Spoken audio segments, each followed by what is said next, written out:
Alors, aujourd'hui, on a une leçon est une leçon qui a été récurrente en DCG, en Lyon 11, qui est basée sur l'optimisation de la gestion des stocks. On va travailler dessus. Euh, on verra ce qu'on doit mémoriser, ce qu'il à connaître par cœur, comment on peut procéder. Alors, je vous ai fait un petit support que je vais partager de suite et on va commencer la gestion des stocks et l'optimisation de la gestion des stocks, selon la formule de Wilson.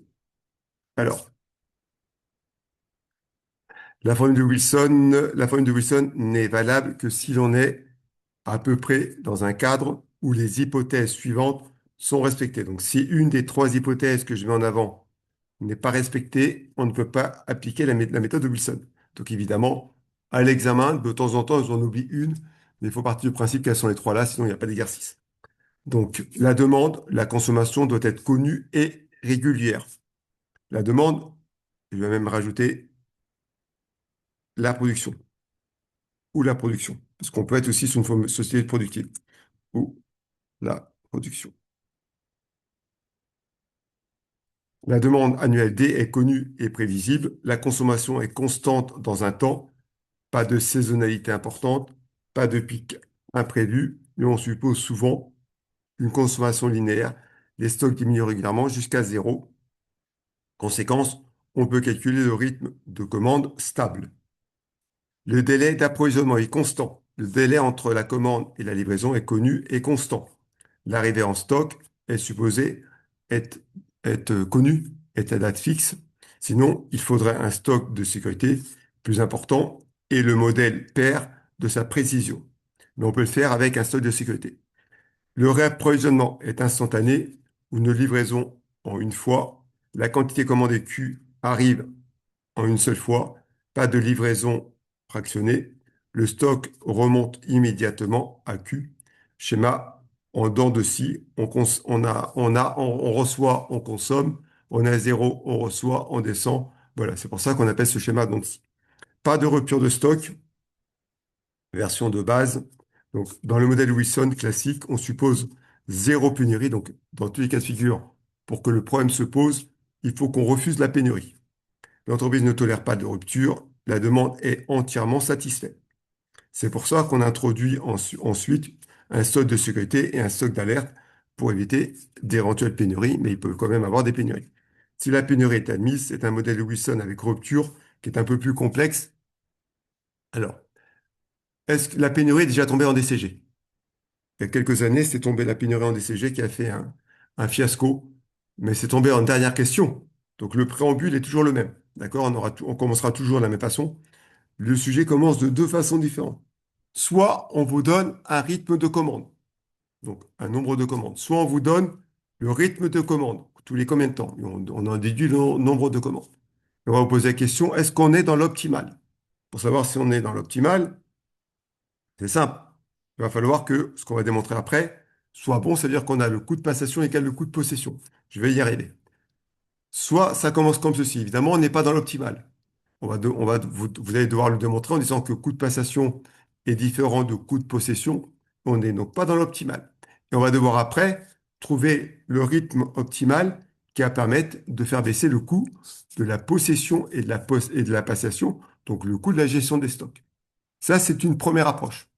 Deuxième approche, on n'a pas de rythme de consommation connu.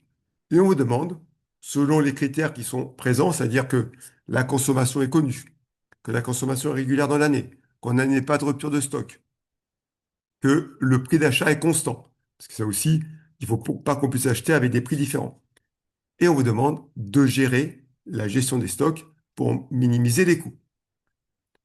Une fois qu'il y a ces deux-là, donc le premier cas, deuxième cas, dans le deuxième cas où on ne fait que faire des calculs de gestion des stocks, on peut vous demander inconvénients et avantages de cette méthode. On peut vous demander de mettre en place un stock de sécurité. On peut vous demander de mettre, ce qui est déjà tombé, une rupture de stock. Mais la dernière fois où est tombée la rupture de stock, on ne vous a pas demandé de faire tous les calculs. C'était avec des probabilités. Probabilité qu'un événement arrive. Donc c'est plus logique que ça tombe en probabilité qu'autre chose maintenant. Alors, coût stable et bien identifié. le coût de passation, fixe par commande, administrative, transport forfaitaire et réception. Donc en réalité, le coût de passation de la commande, c'est le fait qu'une personne décroche son téléphone pour appeler, pour contacter le fournisseur et pour faire en sorte qu'on puisse être livré. Ça, qu'on commande 10 articles, 50 articles ou 1000 articles, ce coût est indépendant du nombre d'articles qu'on commande. Il est dépendant du nombre de fois qu'on commande. Le coût de possession des stocks, il est constant par unité et pas en. C'est dit la partie concernant les immobilisations financières, le stockage, l'assurance et éventuelle l'obsolescence de mon stock. Condition essentielle, le coût de possession est proportionnel au stock moyen. Qu'est-ce qu'un stock moyen? Le stock moyen, ce qui correspond au, ce qui correspond, entre parenthèses, au stock initial plus le stock de fin divisé par 2. Si on admet que l'on commande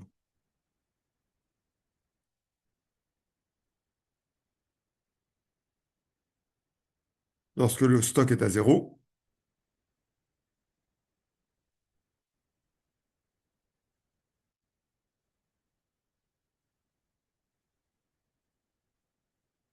alors le stock moyen, c'est le stock initial divisé par 2 ou la livraison divisé par 2. Parce que la livraison, c'est ce que je reçois au départ.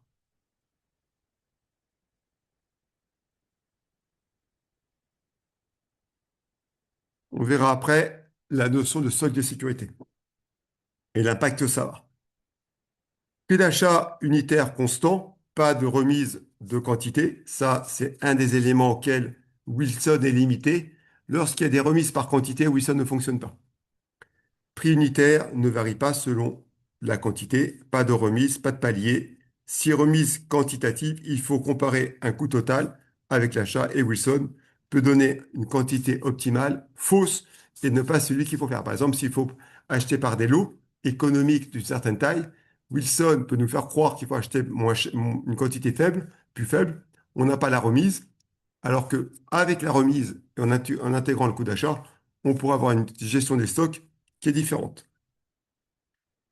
La capacité de stockage et de financement non contraignante, on suppose que l'entreprise peut stocker n'importe quelle quantité, d'accord? C'est-à-dire qu'elle n'est pas son hangar ou sur le stockage n'est pas limité. Attention que on peut avoir un lieu de stockage qui est surdimensionné et ça nous coûte trop cher. C'est une des limites de la méthode de Wilson. Et qu'elle peut financer n'importe quel achat en quantité, qu'elle n'a pas de problème entre la trésorerie et le crédit fournisseur qu'on peut lui accorder. Si contrainte Q optimale doit être justifiée. Formulation copie la main. Tu peux écrire au début de ton exercice. Le modèle de Wilson est applicable sous les hypothèses suivantes. À l'examen, tout n'apparaît pas. Il y a des maladresses, tout n'apparaît pas. Donc, le dire au départ que vous appliquez parce que vous savez que, parfait. Demande annuelle connue ou demande de la période. Moi, généralement, on fait les exercices sont annuels ou de demande périodique et régulière, pardon. Le délai d'approvisionnement constant, livraisons sont instantanées, coût de commande et de position stable, absence de remise de quantité et absence de rupture de stock dans le modèle de base. On verra après, on peut avoir une rupture de stock. Dans ce cadre, on recherche à minimiser le coût total de gestion des stocks à l'aide de la formule de Wilson. Ça, c'est l'impondérable pour pouvoir le faire. Il faut que toutes les conditions soient remplies. Donc, le signaler à l'examen, c'est une valeur ajoutée. Donc, je vous l'ai mis. Je pense même que je vais le mettre en rouge ici. Que ce soit une phrase introductive si jamais on a la gestion des stocks.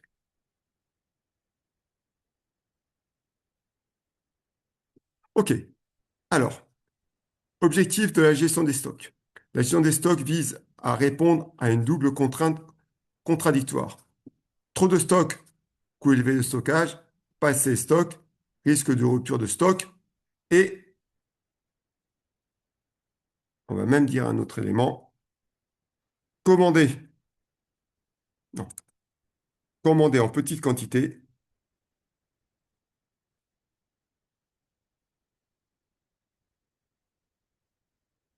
entraîne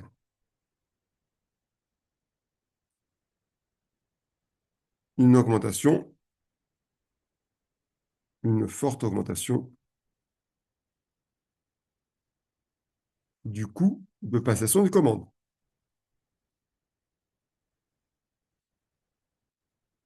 Donc on ne peut pas dire je minimise d'un côté, mais je vais payer de l'autre.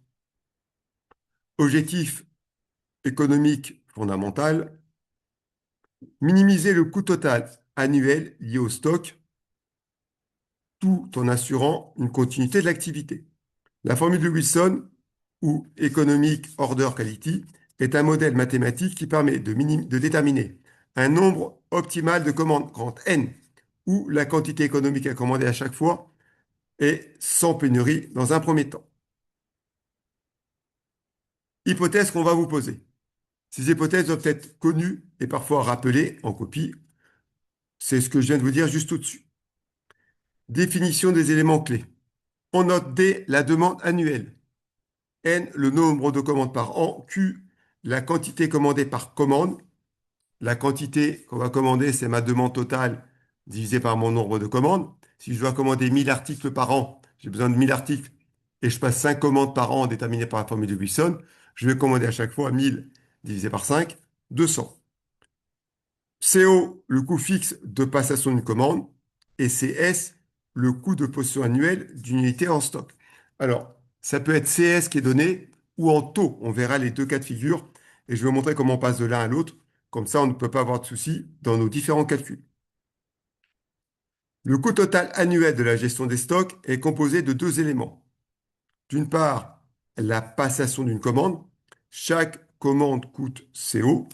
Il y a N commandes dans l'année, donc le coût de passation, c'est N fois CO. Deux, le coût de possession du stock. Le stock évolue de Q à 0 de façon régulière. Le stock moyen est donc Q plus 0 divisé par 2. Donc c'est Q divisé par 2. Démonstration que je vous ai marqué tout en haut avec stock initial comme étant Q. Le coût de possession du stock annuel, c'est donc la demande fois le coût de stockage multiplié par 2n, divisé par 2n, pardon. Alors, divisé par n, c'est par rapport au nombre de commandes, et 2, parce que j'ai, comme ça s'appelle, 2 pour avoir le stock moyen. D, c'est la demande. Donc moi, mon coût total, c'est ceci. Possession, passation, pardon. Hop, je vais mettre une parenthèse ici. Donc j'ai ma passation plus ma possession.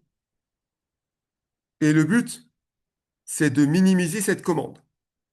Il y a en réalité, jusqu'à l'année 2023 ou 24, alors je vais refaire un peu d'historique, je suis en 2018.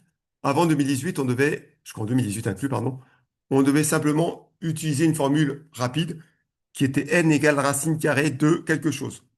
Je vais pas vous la donner parce que elle apporte rien, on va la démontrer. Depuis la réforme, on nous a dit maintenant, on doit tout démontrer. L'élève ne doit pas être capable de nous donner la formule n égale racine carrée de 2. S'ils ont durci ceci, c'est qu'ils ont simplifié d'autres éléments du programme, notamment dans le commentaire type qui rapporte des points, et notamment dans les probas et les lois normales qui ont été largement simplifiées.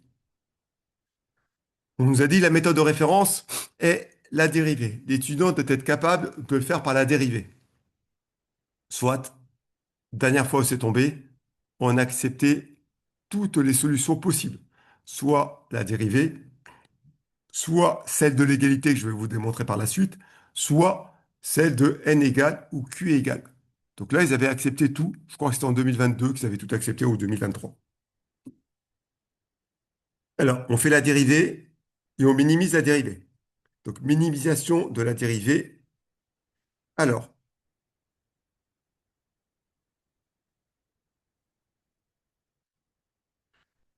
première étape, on dérive.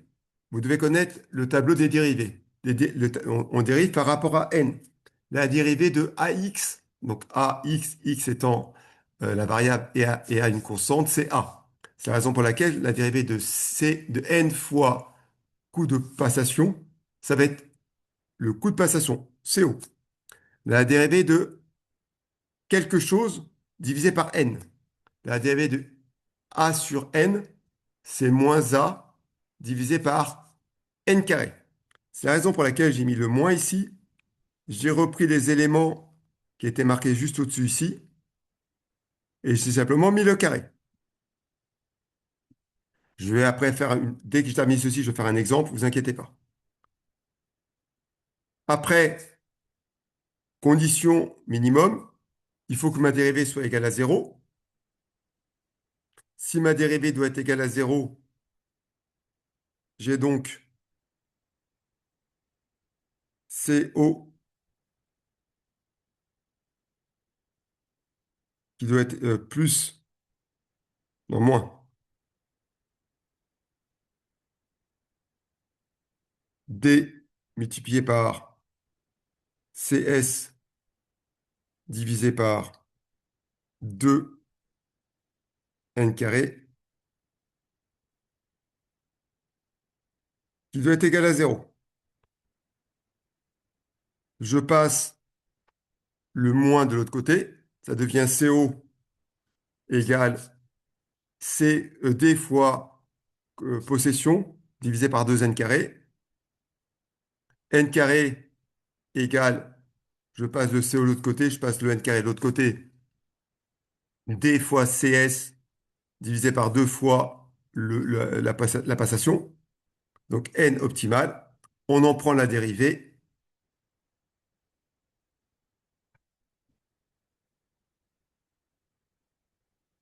par le calcul de la dérivée.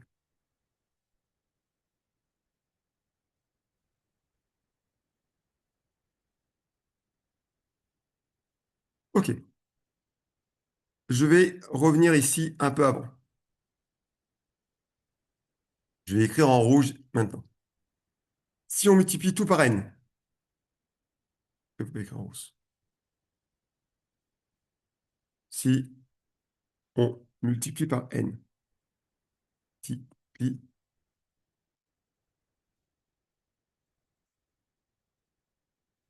on a donc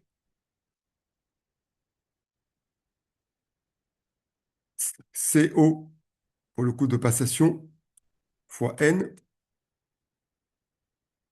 égale D fois le stockage divisé par 2 fois n.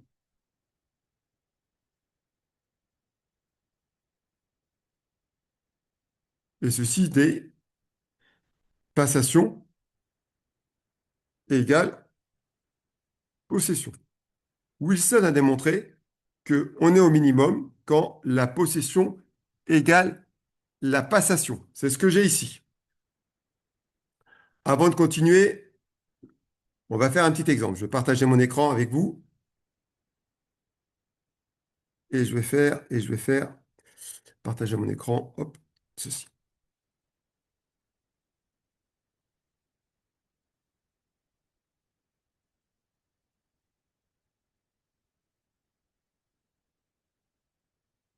Alors, on va vous donner ceci. La société Alpha vous communique les éléments suivants.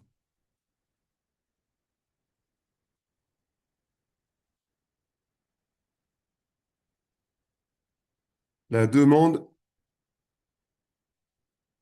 est de 10 000 kg. La consommation est régulière dans le temps.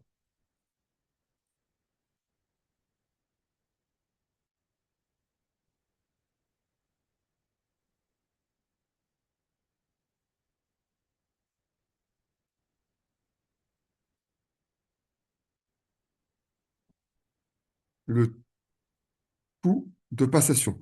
Une commande est de Je vais mettre après le coût de possession.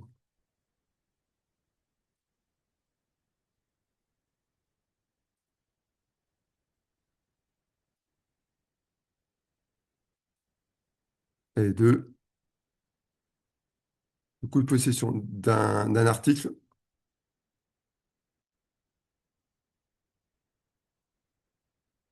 Et de 5 centimes par mois. Le prix d'achat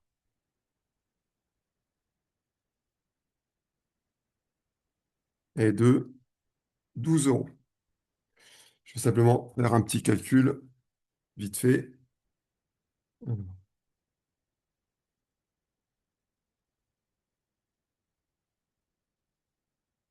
10, 10, 10, 10, 10, 10, 10, 10, 10.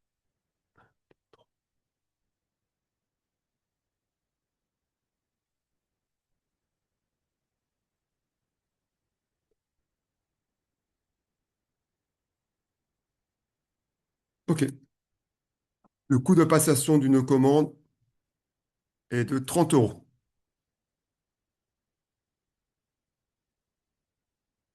Actuellement,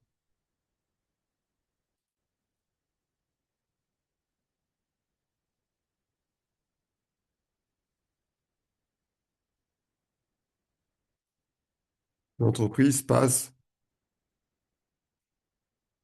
12 commandes par an.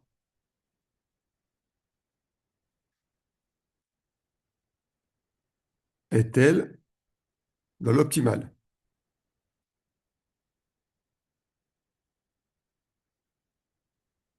L'entreprise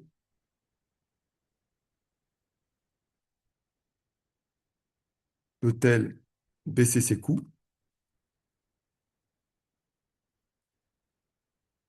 Et dans ce cas, combien de commandes doit-elle passer par an?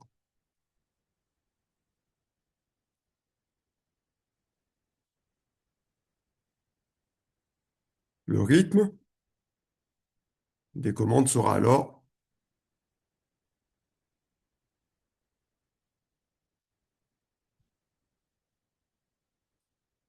et la quantité à commander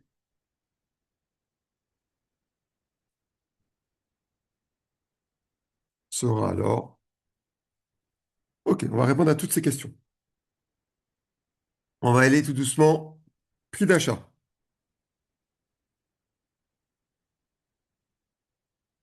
Moi, j'achète annuellement 10 000 quantités,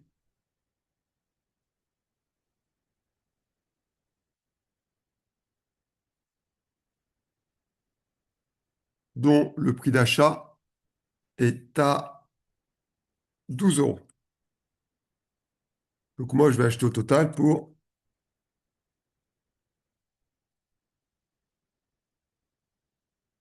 120 000 euros.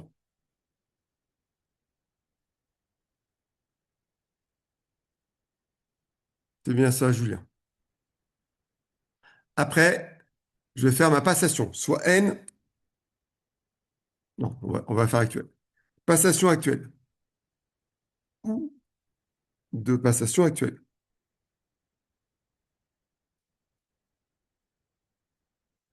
Si actuellement, je passe 10 commandes, 12 commandes à l'année, je vais payer donc 12 fois 30. Donc ça va me coûter 360 euros. Passer les commandes me coûte 360 euros par an. Maintenant, la possession.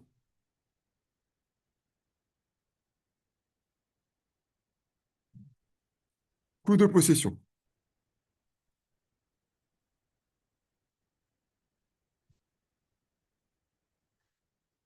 Je commande combien d'articles par an? Je commande 10 000. Nous sommes d'accord? Chaque commande, j'en commande, je fais 12 commandes par an. Donc j'en reçois 10 000 fois 12. Nous sommes d'accord? Il me coûte combien à posséder? Il me coûte 5 centimes.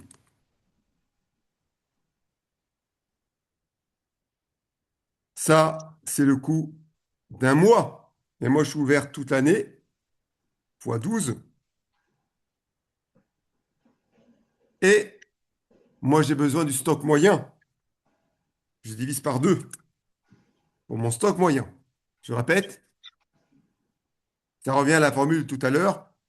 Quantité fois le coût de possession divisé par 12, enfin, par n fois n fois 2. D'accord? Donc moi, ça me coûte combien? Si je fais mon calcul autrement, 10 000, 1, 2, 3, divisé par 12, multiplié par 0,05 fois 12, divisé par 2.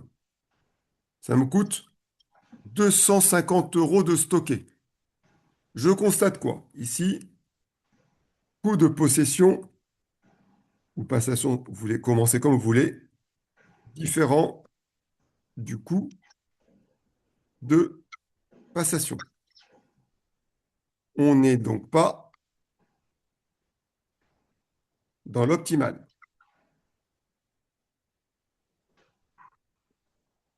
On doit baisser celui qui coûte plus cher. Qu'est-ce qui me coûte plus cher? Passation ou possession? Passation coûte plus cher, c'est-à-dire que je passe trop de commandes. Comme la passation coûte plus cher que la possession, on doit réduire le nombre de commandes pour être dans l'optimal.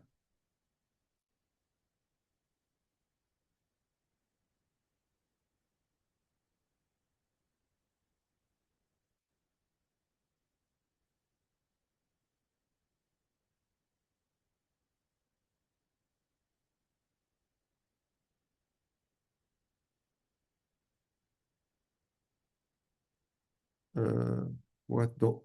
Oui, j'ai vu. Mais j'ai plus accès à mon truc, à mon clavier vissé. J'ai déplacé ça. OK. Mais ça va voir. De commande pour être dans l'optimal. Oui, un nombre de commandes pour être dans l'optimal.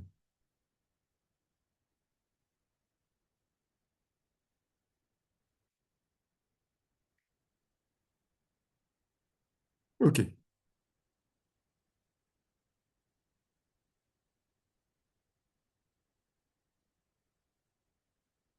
OK, j'avais pas vu de question. Le 0,5 était du mensuel. Alors, maintenant on continue. Excusez-moi. Et Oui. si le coût, si c'était l'inverse du coût, que c'était le coût de passation, Et le coût de possession coûtait plus cher oui, que la possession, pardon. passation. Moi, je parle toujours du plus cher en premier, c'est-à-dire que je stocke trop. Il faut que je réduise mon stock. Pour réduire mon stock, il faut que je commande plus souvent de plus petites quantités. D'accord. Ok. D'accord? Ok. Merci. De rien. Alors, on y va. On va maintenant poser la formule générale. Soit n, le nombre de commandes,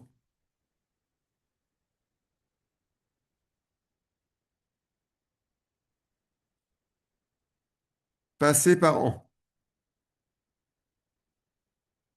La passation égale.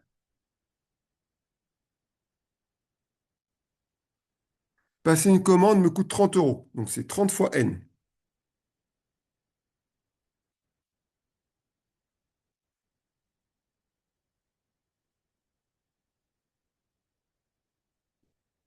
La possession égale. Excusez-moi, monsieur.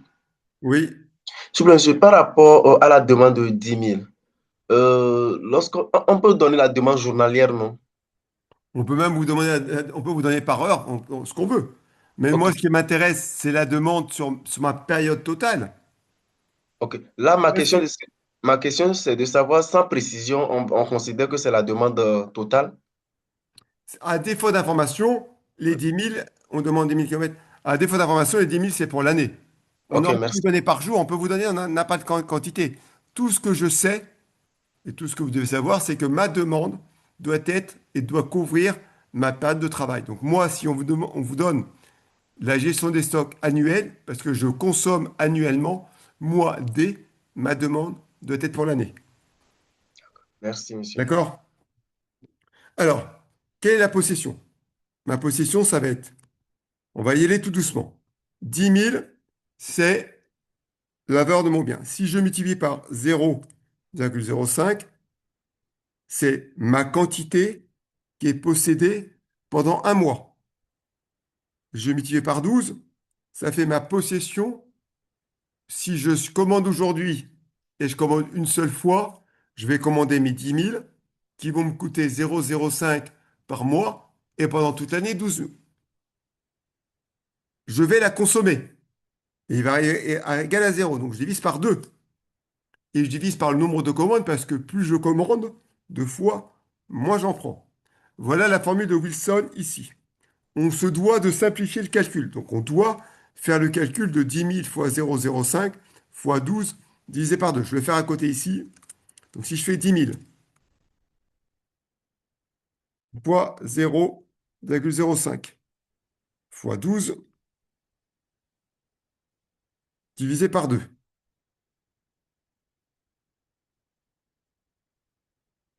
ça me fait 3 000. Donc moi ici, je vais marquer 3 000 N.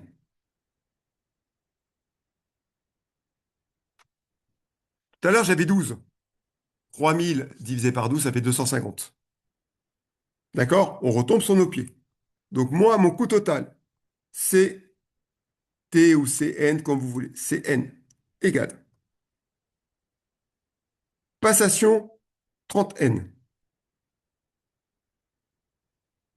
Possession 3000 divisé par N. Je dois dériver. C prime N.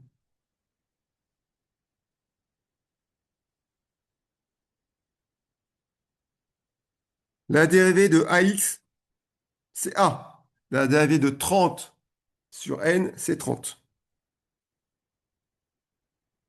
La dérivée de A sur X, c'est moins A sur X carré. Donc moins 3000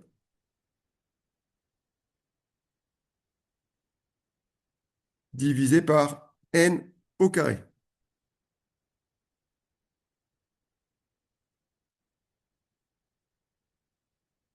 Après, on dit, pour l'optimal, il faut que ma dérivée, C prime N, doit être égale à 0.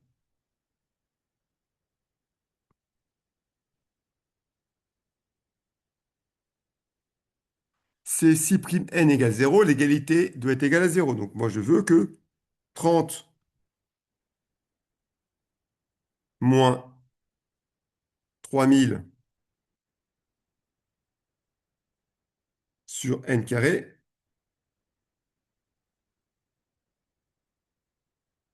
doit être égal à 0. Ce qui fait que 30 doit être égal à 3000 divisé par N carré, qui fait que N carré égale 3000 divisé par 30, qui fait que N carré égale 100.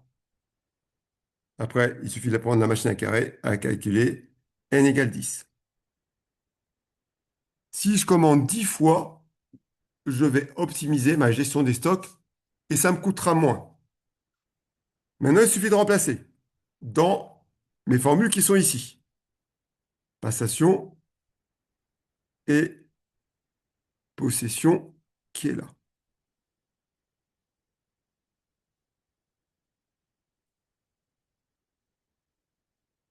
Si n égale 30, si n égale 10, pardon.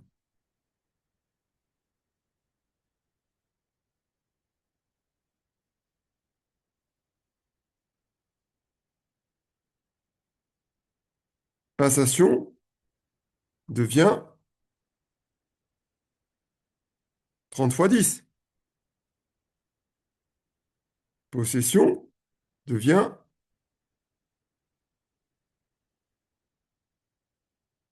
3000 divisé par 10. Ce qui me donne un côté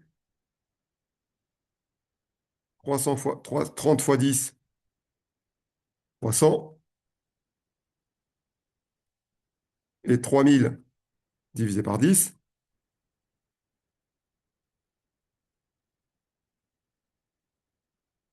300. Là, les deux sont identiques. Coût total, si je fais la somme algébrique des deux,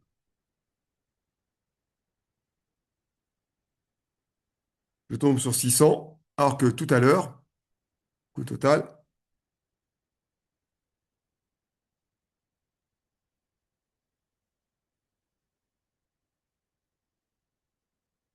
610. Donc j'ai pu économiser ici soit une économie de 610 moins 600 égale 10 euros. Vous allez me dire, monsieur Martinez, tout ça pour 10 euros. Il n'y a pas de petites économies sur ce bas monde. La gestion des stocks, ici, m'a permis d'économiser 10 euros. Superbe. Mais je commande 10 fois dans l'année. J'ai besoin de 100 000 quantités. 10 000 quantités, je sais combien je vais commander à chaque fois. Q optimal égale, comme vous l'avez vu en cours, la demande divisée par grand N. Donc chez moi, ça va être égal à 10 000 divisé par 10. Je vais donc commander à chaque fois 1000.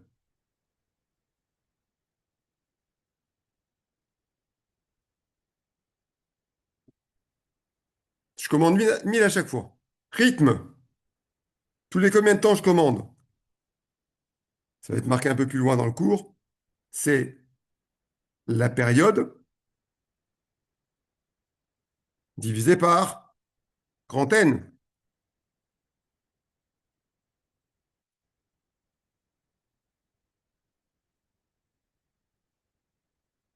Moi, si je suis sur l'année, donc ici, 360 divisé par 10, ça fait tous les 36 jours. Je passe une commande tous les 36 jours.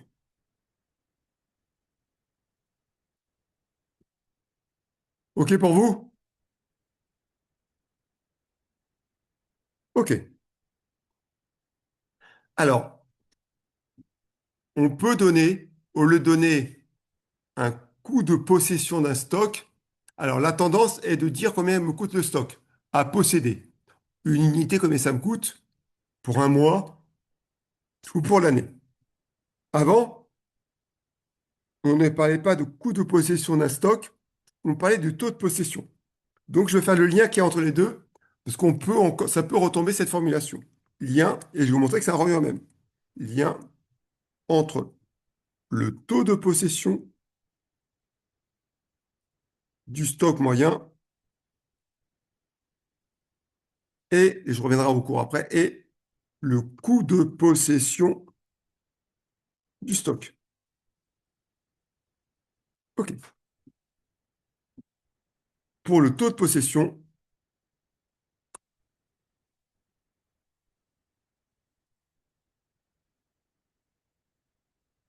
il est calculé par rapport au prix d'achat.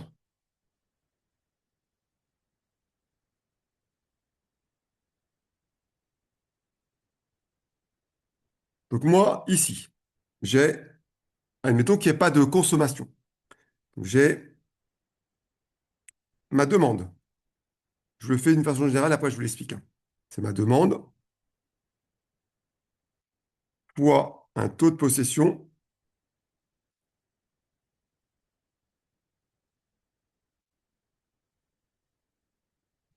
doit être égal à le coût de possession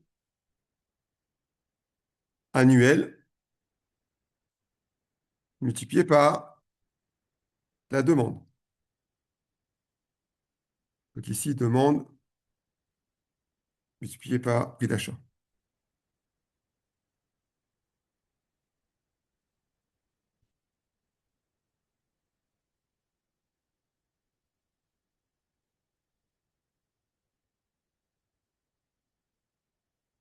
Si je simplifie, j'ai la demande des deux côtés.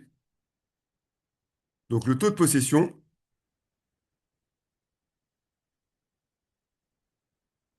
est égal au coût de possession annuel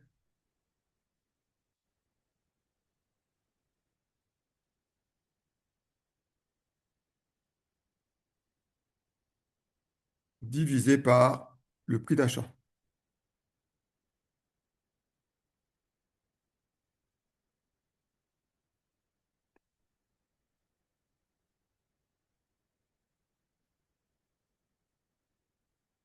Maintenant, reprenons notre exemple.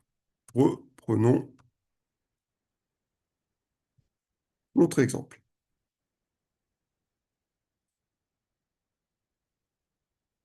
Calculons le coût de possession de nos 10 000 quantités si jamais consommées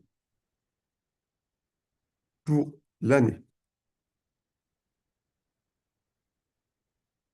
Ça va me coûter 10 000 quantités. Je fais le calcul direct. 1, 2, 3 fois 0,05%, 0,055 centimes par mois, fois 12. Stocker tout ce que j'ai acheté pendant toute l'année me coûte 6 000 euros. Est-ce que j'ai bon dans mon calcul? Stock moyen, je divise par 2, ça coûte 3 000. Donc si j'achète une seule fois, ça me coûte 3 000 dans l'année de stocker. Si j'achète 10, 3 000 divisé par 10, ça fait 300. Tout à l'heure, j'en avais acheté 12. 3 000 divisé par 12, j'avais fait 12 commandes, pardon. 3 000 divisé par 12, ça fait 250. Donc c'est bien le coût annuel de stocker si jamais j'ai une commande et je ne consomme jamais. Prix d'achat.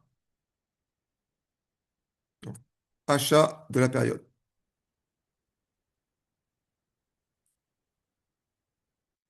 J'ai donc 10 000 fois, j'ai plus le prix d'achat en tête, 10 000 fois 12 égale 120 000.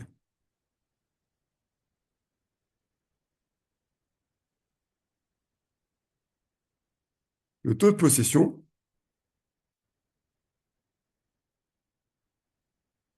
est égal à la possession divisé par l'achat.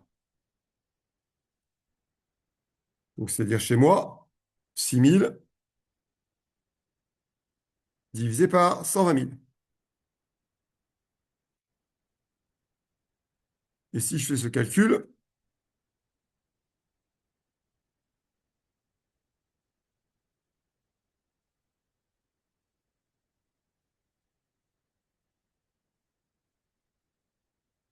j'ai un taux de possession de 5% par an. On va revoir si ça fonctionne. Vérifions le tout.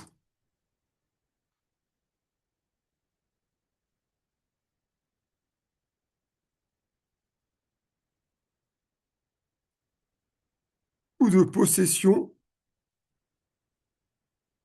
si 12 commandes par an. Vous devez être capable de calculer avec les deux formulations. Donc, je pars de mon achat, 120 000,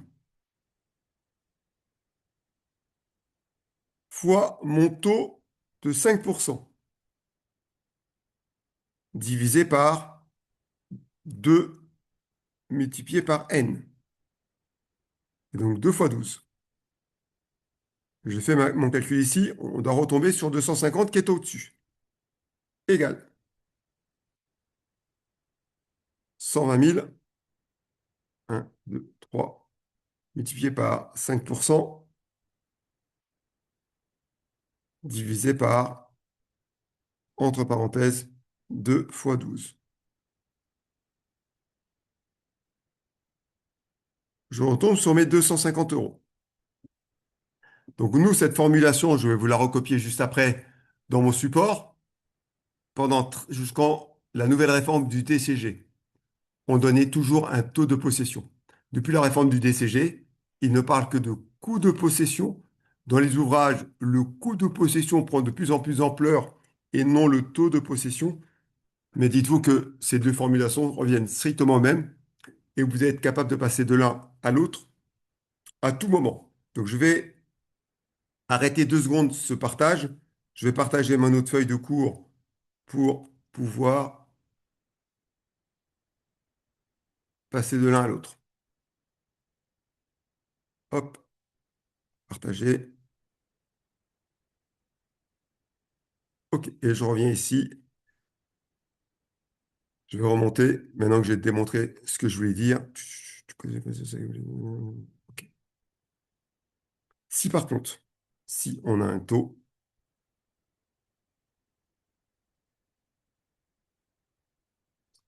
si on a un taux de possession, alors le coût de possession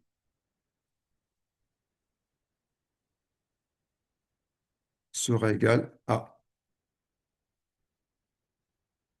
la demande multipliée par le prix d'achat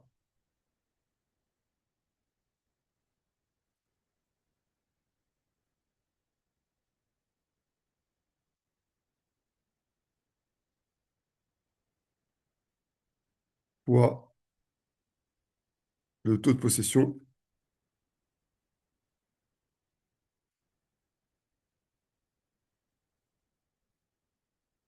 Oh, écrit en minuscule.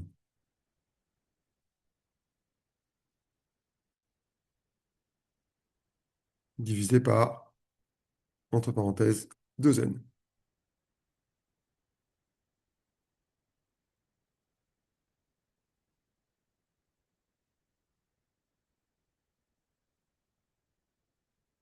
OK. Les deux formules sont strictement identiques. Je vous ai montré que ça revenait au même. Je vais vous le redémontrer. Je vais montrer que ça revenait au même. Alors, je vais simplement monter ceci maintenant un peu, parce que j'ai rajouté des lignes. OK. Alors, la demande, on revient ici. La demande Q optimale, je vais me mettre un petit O ici, est égale à la demande divisée par N. Interprétation économique fondamentale ici. À l'optimal, on a coût de passation égale coût de possession. Je vous l'ai montré dans mon support, je vous le dis ici. C'est le cœur économique du modèle. Introduction du stock de sécurité. Pourquoi une entreprise prendrait un stock de sécurité? Et après, je vais vous démontrer aussi tout ceci juste après. Dans la réalité, parce que la demande peut fluctuer et les délais peuvent varier. À quel moment les délais peuvent varier? Parce qu'un fournisseur me dit, ma livraison se fait entre le quatrième jour et le huitième jour de commande. Moi, si je veux avoir aucune rupture de stock, je vais commander et j'aurai un stock de sécurité de 4 jours. 4 jours, c'est entre le fait qu'il me livre le quatrième jour et le fait qu'il me livre le huitième jour. Si je veux ne pas avoir de rupture de stock, je dois avoir un stock de sécurité correspondant à la différence entre le jour où il me livre au plus tôt et le jour où il me livre au plus tard. On conserve donc un stock supplémentaire pour éviter les ruptures. Donc si j'ai un stock de sécurité, il me coûte de l'argent. Parce que stocker quelque chose coûte de l'argent. Donc, avoir un stock de sécurité pour une entreprise majore le coût de la gestion des stocks. Définition, le stock de sécurité est un stock destiné à absorber les aléas de la demande ou des délais. Il ne modifie pas la quantité économique, mais augmente le niveau de stock. Je vais vous partager mon écran Excel et je vais vous montrer ce que je viens de vous dire. Je vais vous le démontrer par Excel. OK.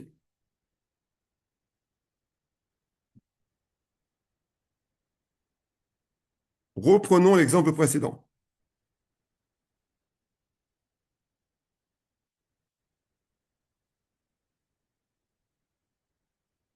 L'entreprise décide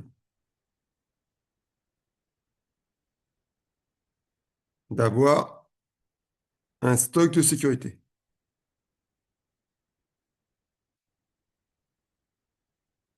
de, alors, de 200 produits.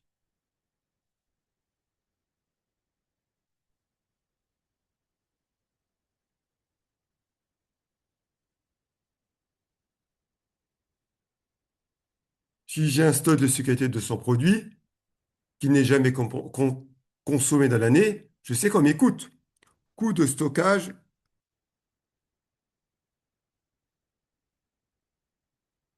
du stock de sécurité.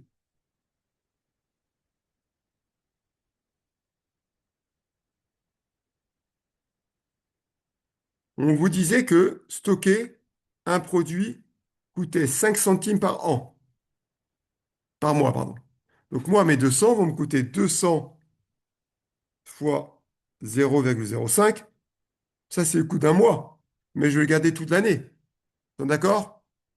Donc le coût de la gestion de ce stock de sécurité, c'est 200 fois 0,05 par mois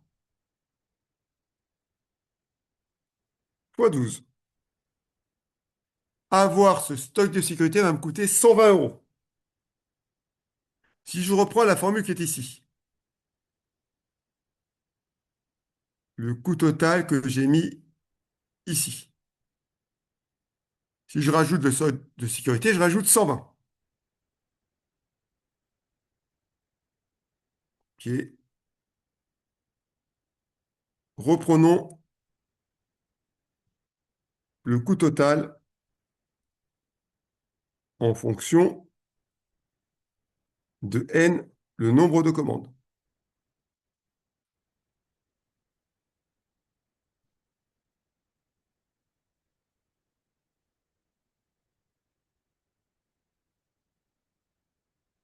J'aurai donc Cn égale. Je vous rappelle que c'était 30 fois n pour la passation,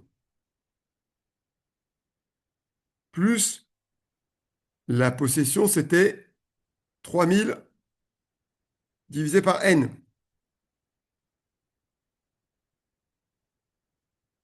Et je rajoute mon stock de sécurité qui me coûte 120 euros. J'ai repris la formule qui était juste au-dessus, hein, ici, hormis que j'ai rajouté la possession de mon stock. Parce que dans ma gestion de mon stock, je vais gérer la quantité que j'ai aujourd'hui en stock. Je dois faire la dérivée. Alors, simplement ici, faire un petit tableau pour ceux qui ne s'en souviennent pas.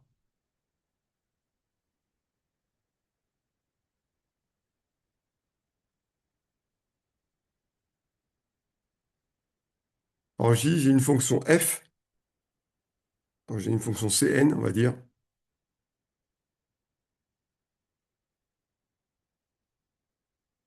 Ici, j'ai C'N, la dérivée de Cn.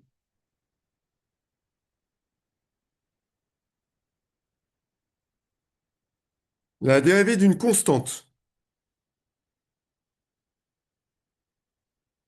c'est 0. La dérivée de An, A, c'est une constante, fois n,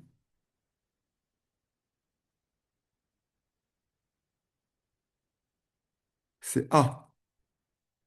La dérivée de A multipliée par n au carré,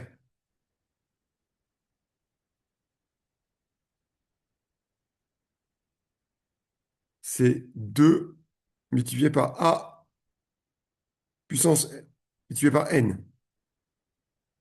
La dérivée de A multipliée par n puissance, ah, je ne sais pas le faire, si, puissance x, ça va être x fois A multiplié par n puissance x moins 1.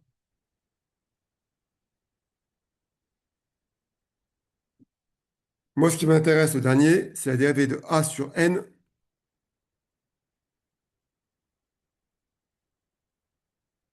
C'est donc moins A divisé par n au carré. Évidemment, il va m'embêter. Voilà ici tout ce qu'on doit connaître. Bon, évidemment, on utilise la première, la deuxième et la dernière. Donc moi, ma dérivée, ici, c'est quoi? C' n.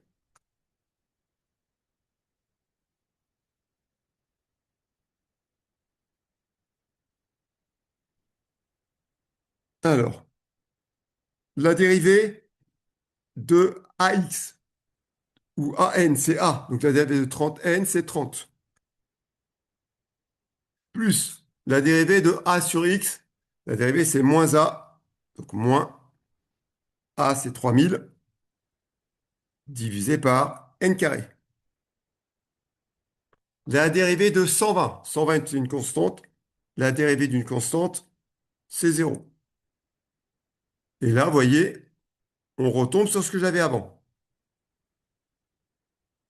30 moins 3000 sur n carré. Je ne peux pas continuer. On retombe sur les résultats précédents.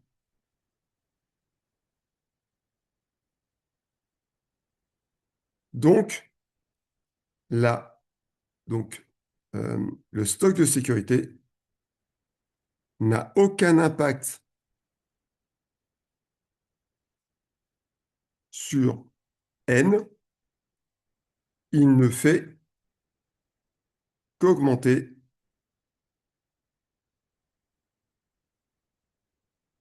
le coût de la gestion des stocks.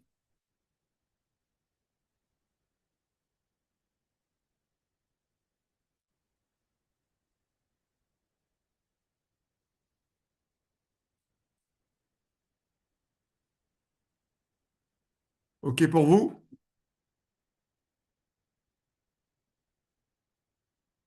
C'est bon pour vous ou pas? Ouais, c'est bon. OK, Oui, OK. monsieur, c'est bon. Je pensais vous avoir perdu parce que ce matin, j'ai eu un problème de connexion plus d'une fois. Je me dis, j'ai reperdu la connexion avec vous. Non, OK, non, non, c'est pas ça. OK. Alors, on a cet exercice très intéressant et on va le modifier. D'accord? On va continuer cet exercice après. Alors, nous, on a QO, donc la quantité optimale. Je vous rappelle, c'est 1000 produits. Je dois commander 1000 produits à la fois. Maintenant, on marque. Alors, je vais faire un petit calcul vite fait de côté. Hum, hum, hum.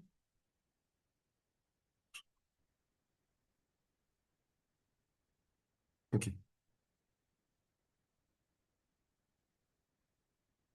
OK. Alors, en réalité, c'est un prolongement qu'on peut avoir. Le stock ne permet pas, enfin, le lieu de stockage ne permet pas de stocker plus de, plus de 500 produits.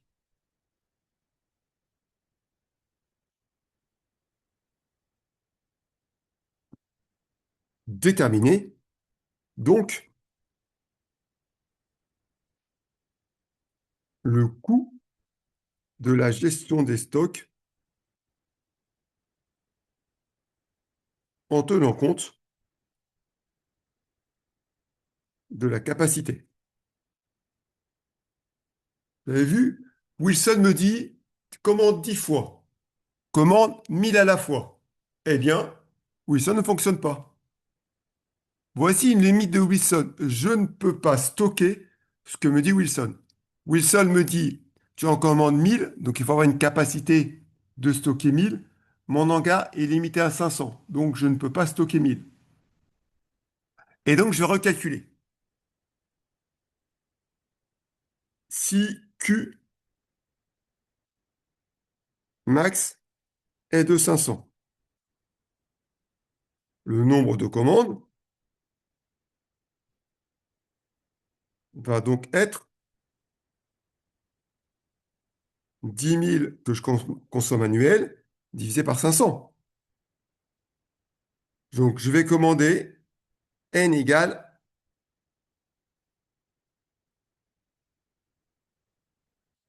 je vais devoir faire 20 commandes à l'an, et non pas 10, mais 20. Coût de possession du stock. Là, vous allez voir, il va baisser. On va reprendre ce qu'on avait. Moi, je connais, je me rappelle de la valeur. On avait un coût de possession des stocks ici, en rouge. Par rapport à n, on avait dit que c'est 3000 divisé par n. Comme n égale 20, je vais faire 3000 divisé par 20. Tout le monde me suit?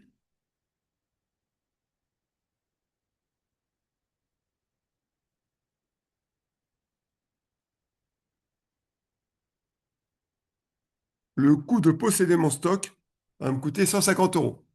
Le coût de passation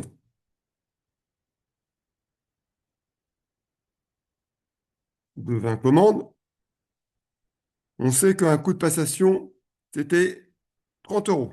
Donc ça va être 30 fois 20.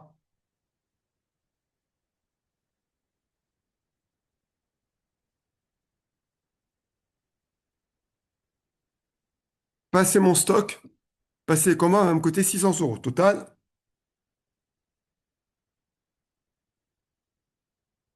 150 plus 600, 750 euros.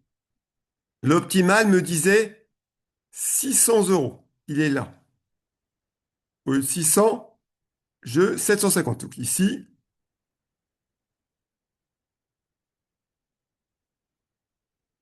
du fait de la contrainte liée à la capacité de stockage,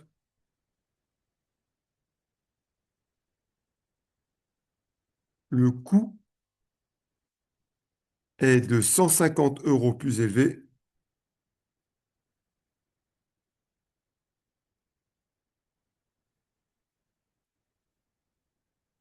que selon le modèle de Wilson.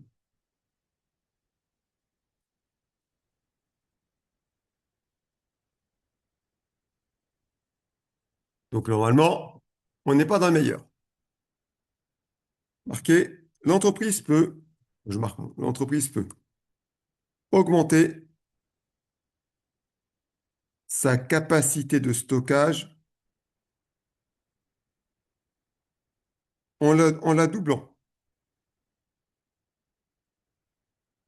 Pour cela,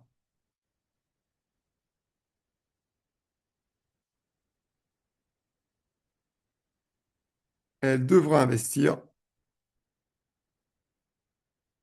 dans un matériel, dans un hangar, dans un, elle devra investir dans un hangar qui coûtera à la construction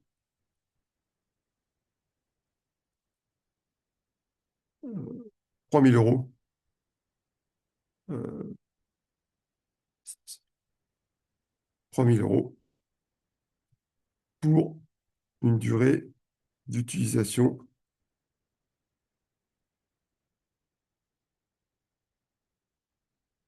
de 15 ans. La société a-t-elle intérêt d'investir?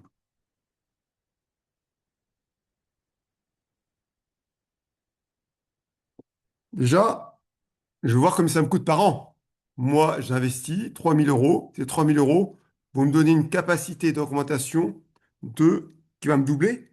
Donc, si je double, je vais passer d'une capacité d'en commander 50 à en commander 100. C'est ma demande. Je vais arriver à mon optimal.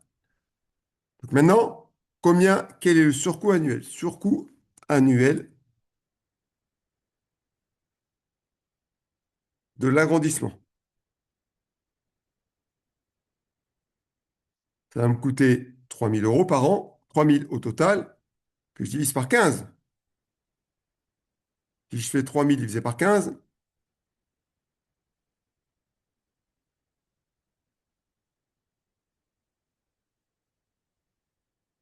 va me coûter 200 euros. Comme 200 euros est supérieur au surcoût actuel, 150, l'entreprise n'a aucun intérêt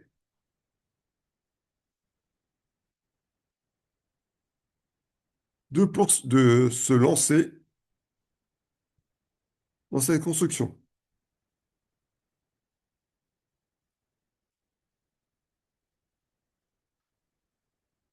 Alors, je reprends ici. Je vais remettre ici, soit un surcoût de 750 moins 600 que j'avais au départ,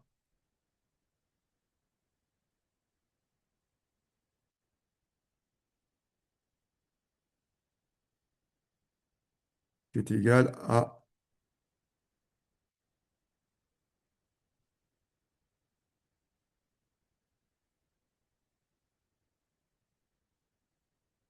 donc voilà. Moi, actuellement, eu égard à ma capacité de stockage qui est diminuée, ça me coûte 150 euros de plus que la normale. On me dit que je peux augmenter ma capacité de stockage. Pour augmenter cette capacité de stockage, je vais construire quelque chose qui va me durer 15 ans. Ce que je construis coûte 3000 euros. 3000 euros divisé par 15, ça fait 200 euros. Pour pouvoir arriver à ce que j'avais avant, ça va me coûter en moyenne 200 euros en plus, lié à l'amortissement. Comme la méthode actuelle, c'est un surcoût de 150 euros, ça va me quand même encore coûter beaucoup plus cher. Car avec 10 commandes, c'est l'optimal, hein,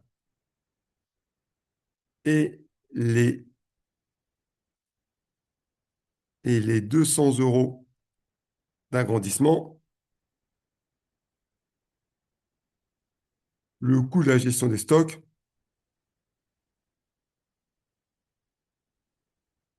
passe donc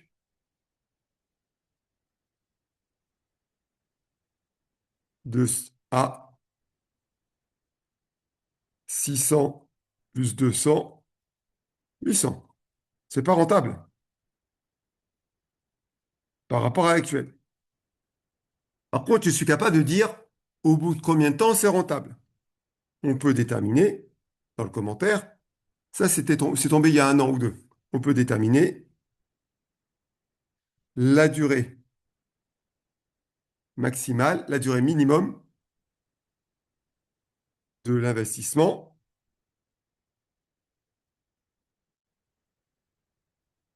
pour rendre rentable, pour le rendre rentable. On va faire quoi? Donc, investissement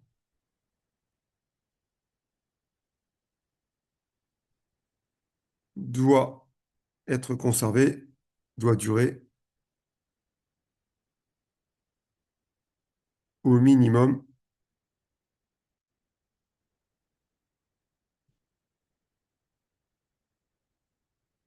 le montant de l'investissement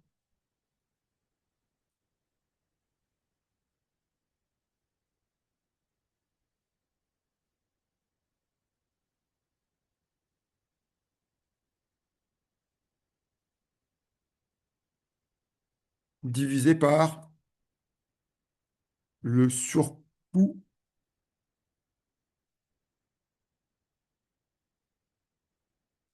lié à la limitation. Soit chez moi, ça va être donc, mon investissement c'est 3000, j'avais un surcoût de 150 euros, donc il doit me rester au moins 20 ans.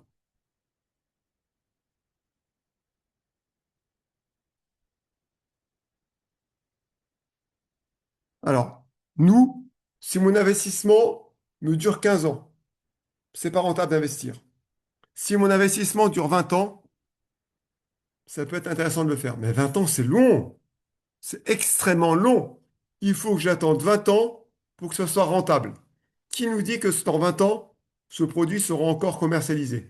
Qui nous dit que dans 20 ans, les normes européennes, d'écologie, tout ce que vous voulez, me permettront de vendre encore ce produit?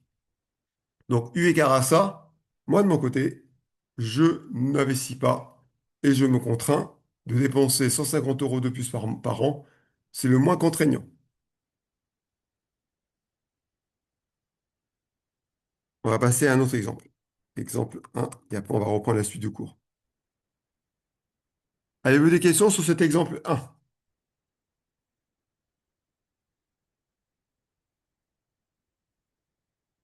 Non? Non, ça Vous êtes va. avec moi? Personne n'a de questions? Vous avez faim ou quoi? Vous dormez tous? Le décalage de la demi-heure vous a fait du mal?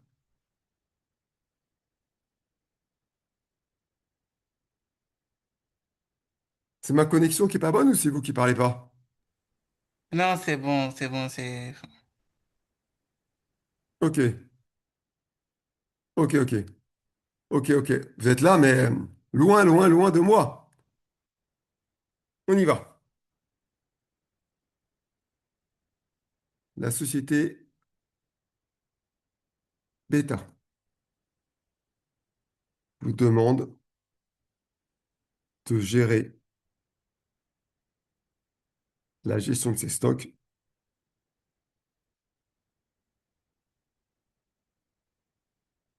d'après les éléments suivants.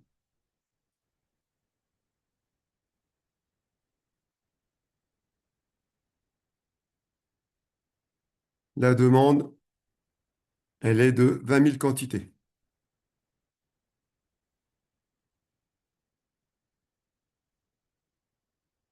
Prix d'achat,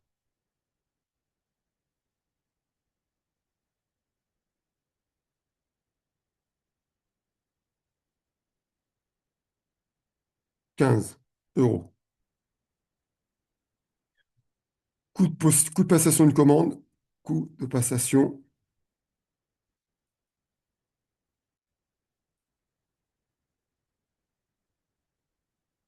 120 euros. Taux de possession du stock moyen,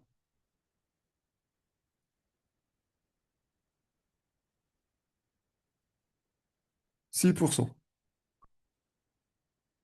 Actuellement, la société passe 6 commandes par an.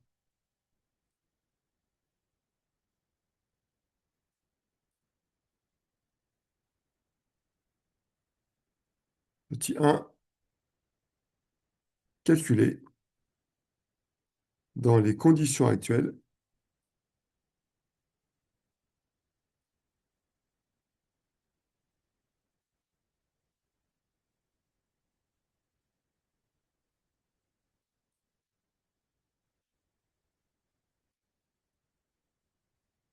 le coût de passation et le coût de possession, virgule, que pouvez-vous conclure?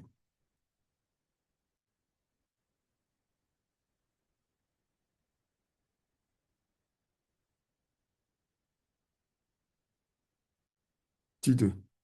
Sachant que la consommation est régulière dans le temps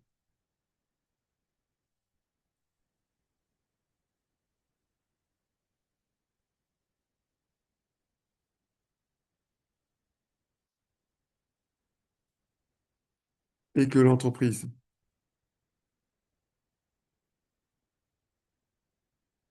n'accepte pas la pénurie, déterminer le nombre de commandes optimales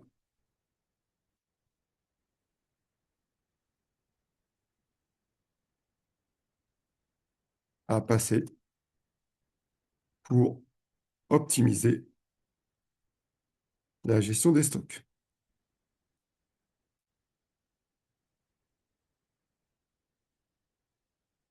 Déterminer l'économie réalisée.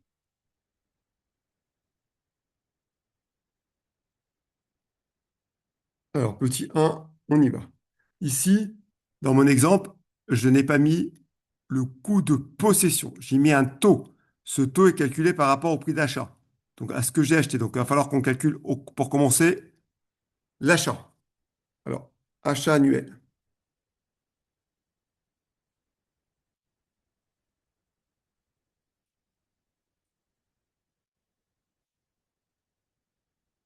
Excusez-moi. Achat annuel, j'achète 20 000 quantités à 15 euros.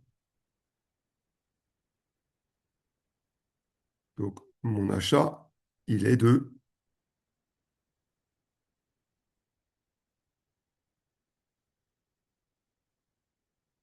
Moi, on me dit que je passe, actuellement, on passe 6 commandes par an.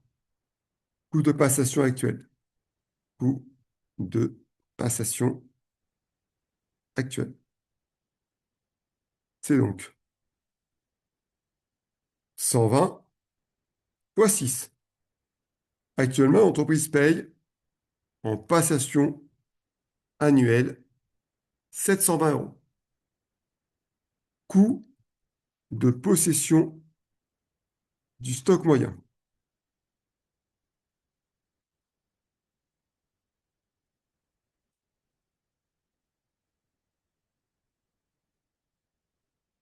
Le coût de possession du stock moyen, il est de combien?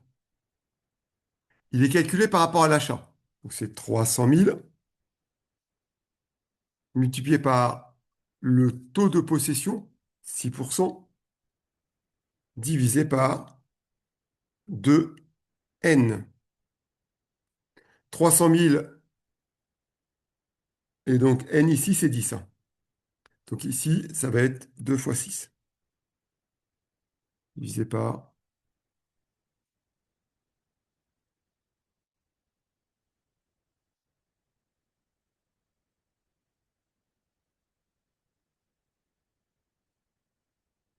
Donc si je fais ma petite formule à côté, égale 300 000 fois 6%,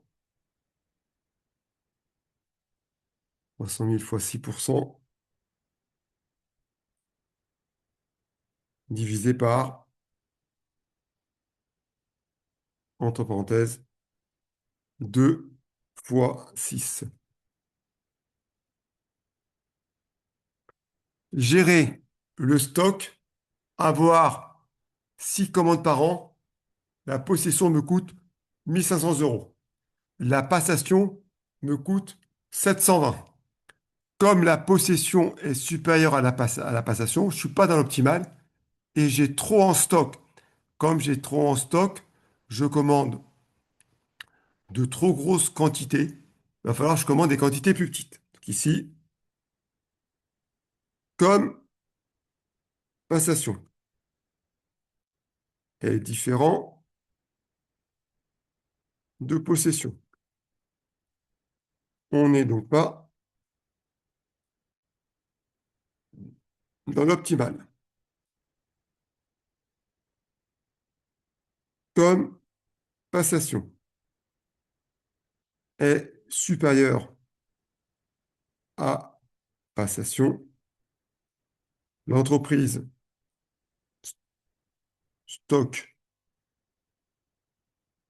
trop, elle doit donc augmenter le nombre de commandes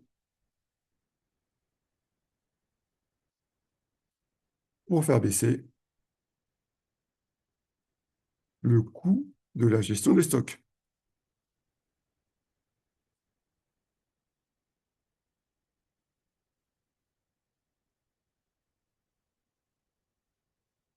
OK pour vous là-dessus? Ouais, Alors, c'est bon. maintenant, on va tout recommencer. Donc, coût de passation. C'est la question numéro 2, hein. Je vais le noter après la question. Ça va être donc 120 fois 2, 120 fois n, pardon.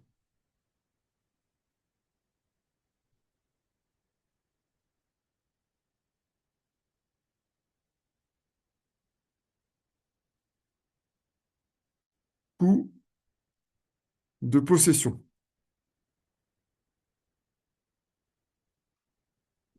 Donc c'est 300 000 fois 6% divisé par 2n. On va faire un petit calcul à côté. Si je fais 300 000, 1, 2, 3 fois 6% divisé par 2. J'ai 9000 sur n.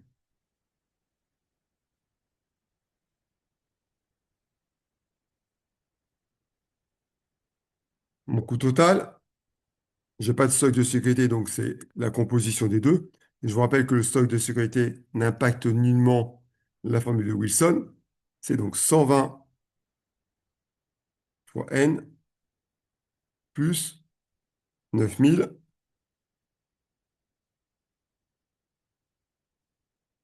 divisé par n. J'en calcule sa dérivée, C' de n égale la dérivée d'une constante de ax, c'est a. Donc la dérivée de 120n, c'est 120. La dérivée de 9000 sur n, c'est a sur x. La dérivée de ax sur x, c'est moins a sur x au carré. Donc moins 9000 divisé par n au carré. Je veux que C'N égale 0.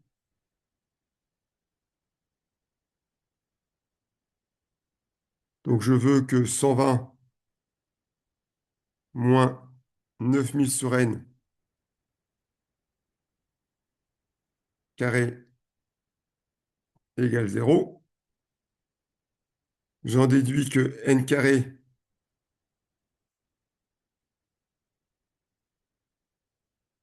égale 9000 divisé par 120. 9000 divisé par 120, ça doit faire 75 si je sais compter. Mais je vais quand même le faire.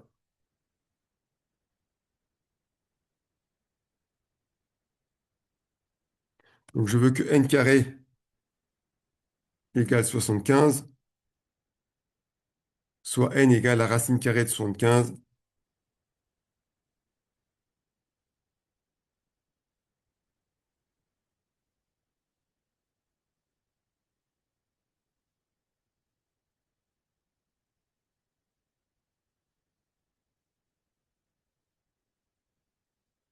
Qui fait 8,66. Bah, évidemment, à l'examen, on n'aura pas des chiffres à virgule. Mais on ne sait jamais, si un jour on a un chiffre à virgule. À l'examen, on n'est pas dans la vraie vie. Dans la vraie vie, on ne tombe pas sur un chiffre exact. Tout ceci est un pur magistrat qu'on vous fait, une pure, on vous rend ceci beau, or que ce n'est pas vrai. Quand on a 8,66, qu'est-ce qui se passe? Je ne sais pas si c'est 8 ou 9. Je dois calculer pour les deux. Donc ici, je mettrai 8. Ici, je mets 9. Et je dois calculer possession et passation. Ou de passation. Coût de possession. Coût total.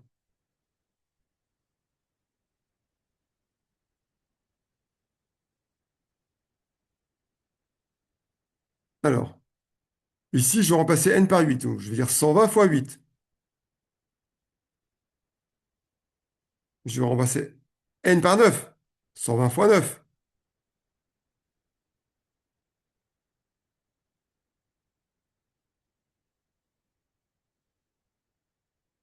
Et ici, je vais remplacer n par 8. C'est-à-dire, je vais faire 9000 divisé par 8.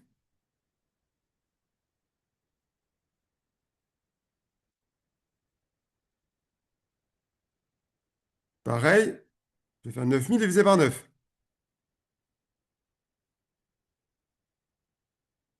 Et je vais quel est le moins cher. Total, Possession plus passation. Pareil. Possession plus passation. Le moins coûteux serait celui-ci. Ça me coûte 2080. Avant, j'avais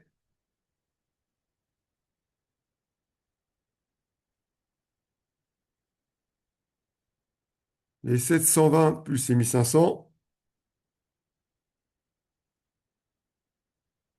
J'avais 2220 contre 2080. Donc ici, on marque. On constate. Oula. On constate que passer 9 commandes coûte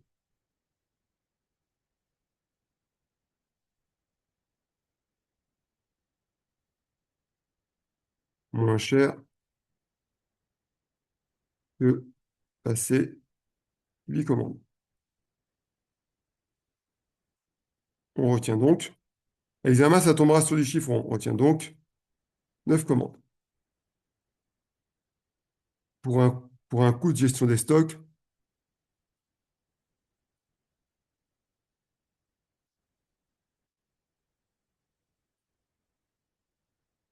de 2080 euros, soit une économie par rapport à la situation actuelle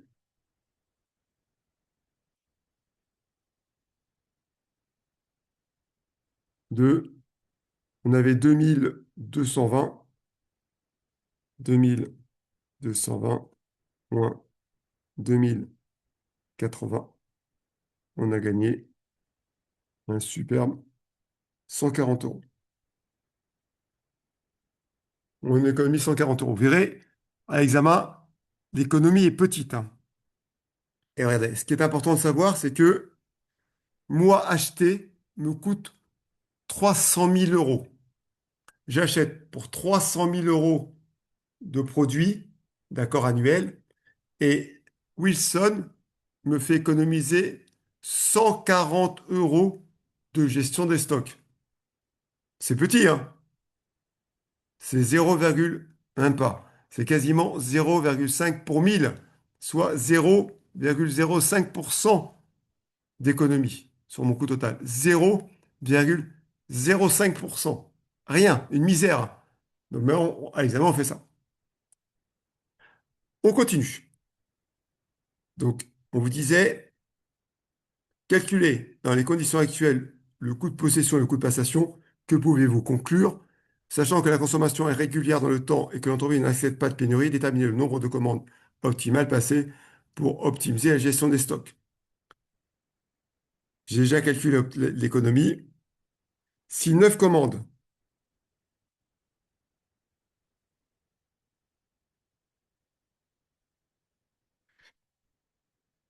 excusez-moi, si 9 commandes, on commande donc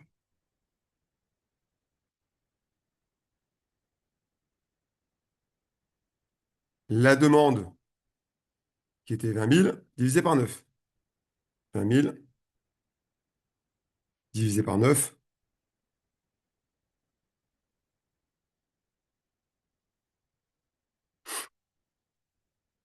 On commande 2222. 2222 n'est pas un chiffre rond. On doit donc commander 8 fois cette demande inférieure, soit, ça m'étonnerait qu'on ait ceci à l'examen, soit 8 commandes de 2222. Et si je fais ceci, 8 fois 2222, et une commande de ma totalité de mes besoins, 20 000,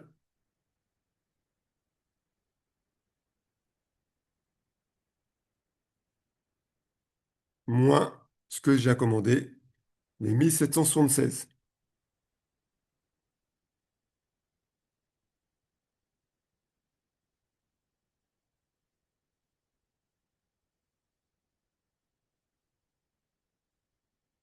Bizarre, ça tombe pas. Je vais refaire mon calcul. 1, 2, 3, moins ce qui est au-dessus. C'est un peu un nombre bizarre. 9000 divisé par 9, ça fait 2222. Il manque un 0 ici. Il manque un 0. Il manque un 0, un 2 ici. Ok, c'est mieux. Et c'est 17. C'est pas possible. Oui, c'est ça. Ici, moins 17 000. Ok. Donc, je vais commander une fois 2224 et le reste 2222. Pour ne pas avoir de rupture de stock, je commence par 2224. Le rythme, comme l'année fait 360 jours,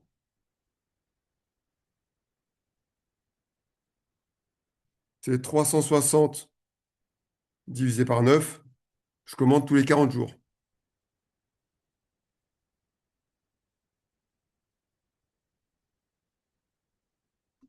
Donc ici, je vais faire 9 commandes par an, tous les 40 jours. La première de 2224 produits. La dernière, les 8 suivantes, pardon, de 2222 produits. Et tout ceci, ça me permet de faire une économie totale de 140 euros sur la gestion de mon stock. Ça vous va ou pas? Oui, ça va. Ok, on revient sur la fin du cours. Et je vais partager mon écran.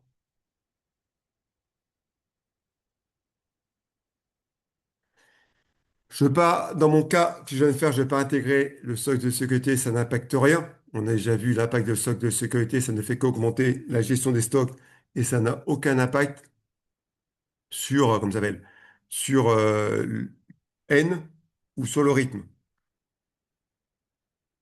Alors, le stock d'alerte. Définition, le stock d'alerte est le niveau de stock à partir duquel on déclenche une commande. Formule générale, le stock d'alerte égale la consommation pendant un délai plus le stock de sécurité. Alors, par exemple, c'est si je veux, si mon stock de sécurité est de 4 jours et ma consommation est de X par jour, si je veux alerter une alerte à un certain moment, quand j'arrive à ce stock de sécurité, je suis obligé de commander. Ceci m'évitera d'arriver en pénurie. D'accord? Si, par exemple, mon fournisseur met 4 jours à me livrer, et que je consomme 1000 produits par jour, mon stock d'alerte sera 1000 fois 4, 4000, plus mon stock de sécurité que je préfère toujours garder avec moi. Le but est ne jamais épuiser mon stock de sécurité. Sauf que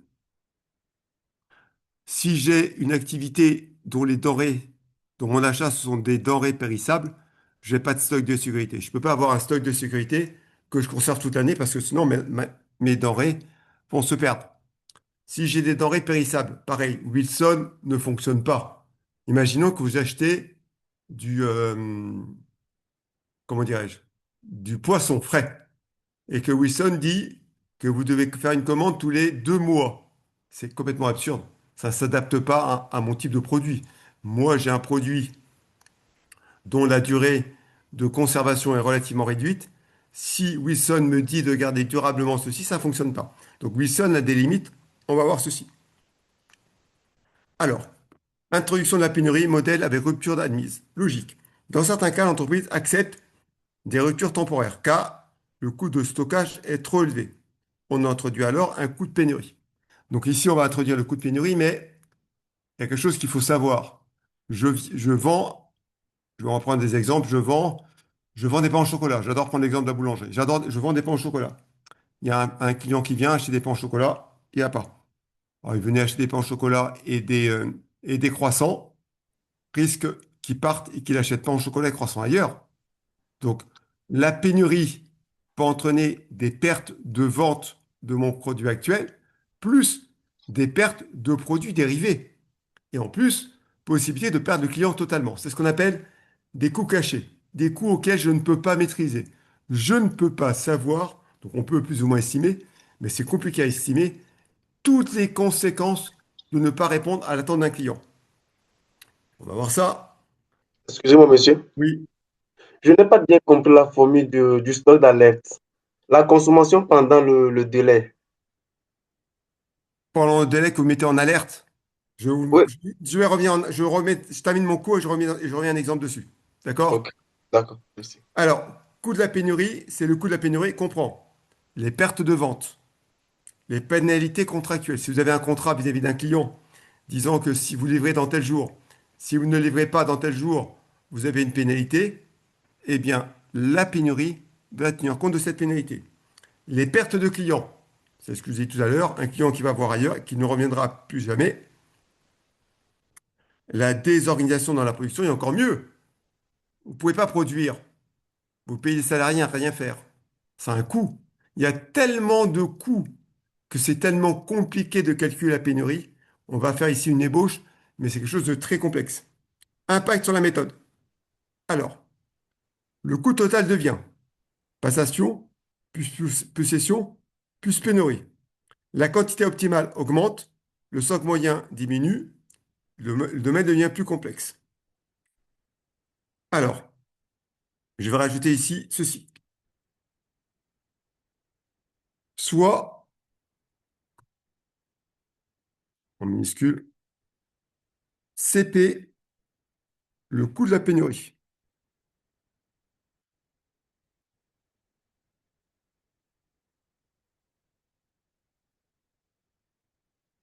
On doit calculer P, entre parenthèses, pénurie, qui est égal,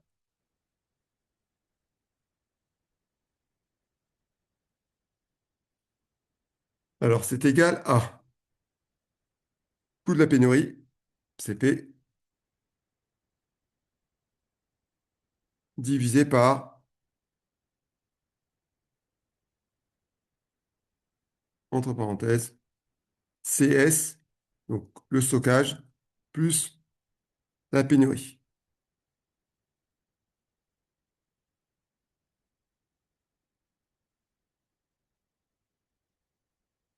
On calcule ensuite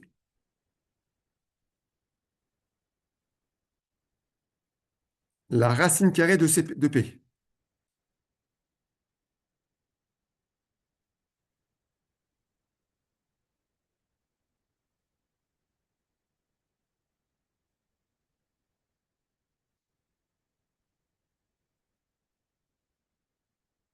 N avec pénurie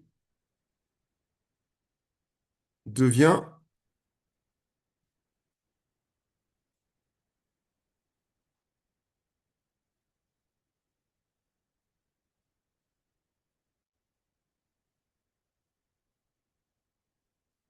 grand N divisé par la racine carrée de P. Q optimal avec pénurie devient, devient le Q optimal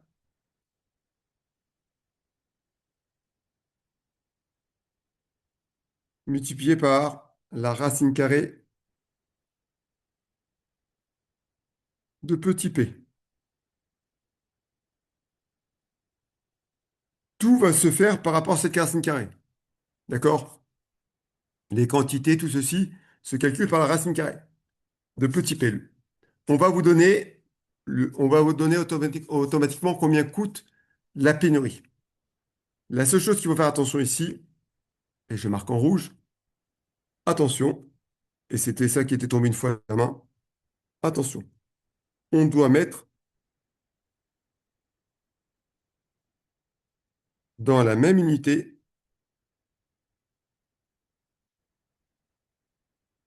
la possession et la pénurie.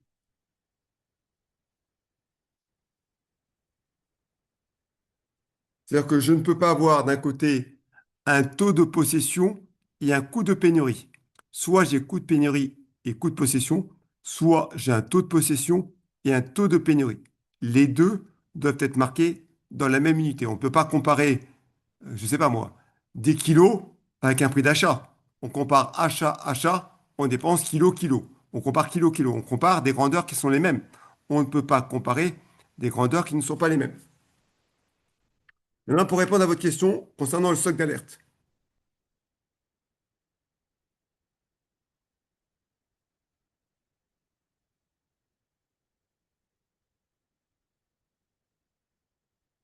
Alors, la société Alpha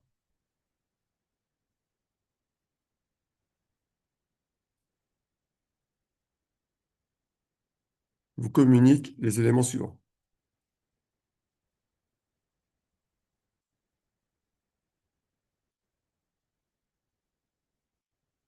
Stock de sécurité 800.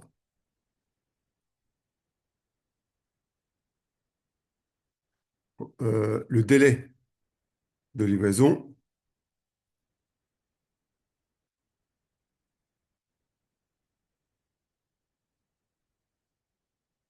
d'un fournisseur est de 10 jours. La consommation annuelle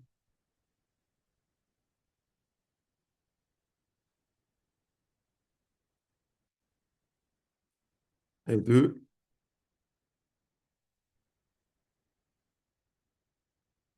18 000 quantités.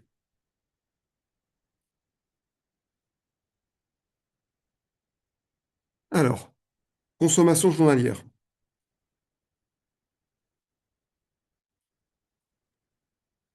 Monsieur, on ne voit pas l'exercice que vous mettez. Ah, bien vu. Des fois, j'oublie, j'oublie. Bien vu, bien vu, bien vu, bien vu, bien vu, c'est là. OK. Vous voyez maintenant? Ouais, c'est bon. Désolé, désolé. Consommation régulière, je reprends. Une société alpha vous communique les éléments suivants. Un stock de sécurité de 800. Le délai de livraison d'un fournisseur est de 10 jours. La consommation annuelle est de 18 000 quantités. Donc moi, je peux calculer la consommation journalière. Consommation journalière.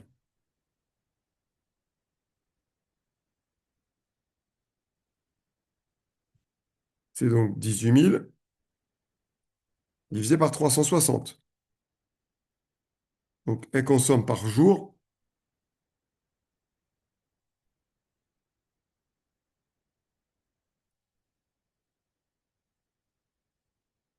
Alors, quantité minimum à détenir. Quantité minimum à détenir pour ne pas être en rupture de stock.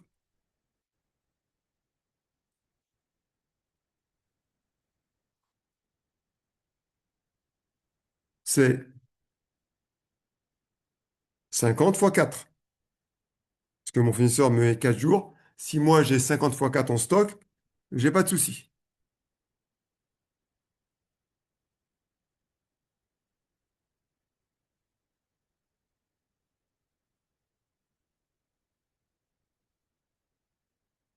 Le stock d'alerte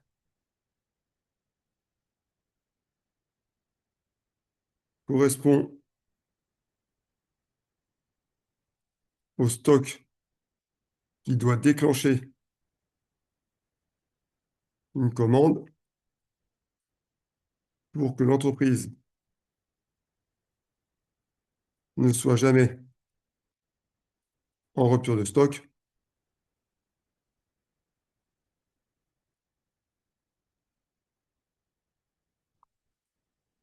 et qui de plus ne doit pas utiliser son stock de sécurité.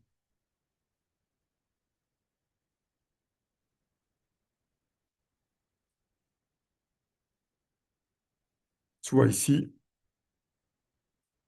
mes fameux 200 plus mes 800 de stock de sécurité, qui fait 1000. Cette société va donc déclencher une commande dès que son stock d'alerte atteindra 1000 quantités. Quand j'ai 1000 quantités, je commande. Voilà ce que doit faire cette société. En tenant compte, ah, j'ai n'importe quoi ici, il y a une erreur quelque part. Monsieur, vous Il y avez a une erreur, une... il y a une erreur, il y a une erreur, il y a une erreur. J'ai pris 4 jours de sécurité alors que c'est 10. Ouais, Alors, ne pas être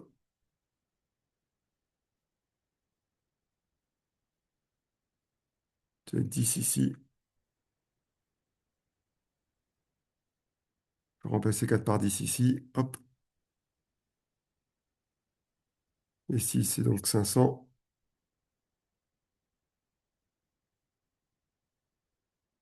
Ici, 1300. Quand l'entreprise aura 1300 quantités en stock, elle doit commander tout de suite. Pour que, quand la commande arrive, elle ait toujours ses 800 quantités de sécurité. Et comme ça, elle est sûre et certain de n'avoir normalement aucune rupture de stock et toujours répondre aux attentes de mes clients. OK pour vous? ouais, Je reviens sur la question, sur le premier cas. Le premier cas, on va reprendre ceci. On va reprendre le début. Je vais copier en bas pour que ce soit clair parce que sinon, revenir à chaque fois. euh, ouais, on va reprendre ça. On va reprendre que ça. Copier. On va reprendre là. Ça reste dans le même, c'est pour ça que je ne décolle pas de feuille. OK. Coller. Suite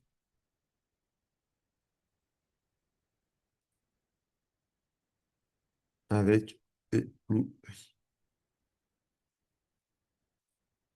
Ici, j'avais un coût qui était de possession de 0,05.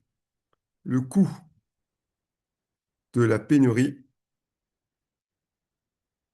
est de 0,75 par an et par article. Calculer P, puis N, P, Q, P et le rythme. Ici, on constate que j'ai un coût de possession qui est 5 centimes par mois. J'ai un coût de pénurie qui est de 75 centimes par an. Ce sont deux grandeurs qui ne sont pas les mêmes. Un, j'ai année, l'autre, j'ai mois. Je dois donc faire pour amener soit le mois à l'année, soit l'année au mois. Ça revient strictement au même. Donc ici, comme les deux coûts, possession et pénurie, ne sont pas dans la même unité, on doit au préalable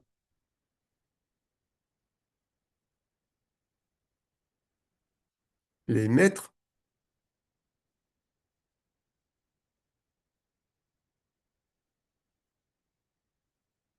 dans la même unité.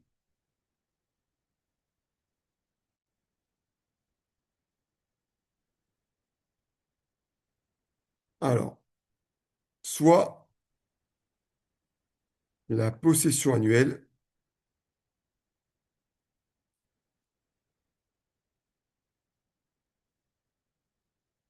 est de 0,05 fois 12 égale 0,6. P devient 0,75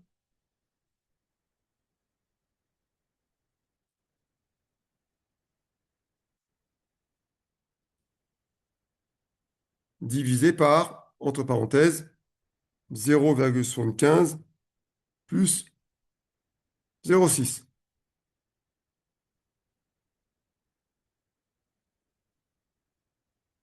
Je vais calculer ici.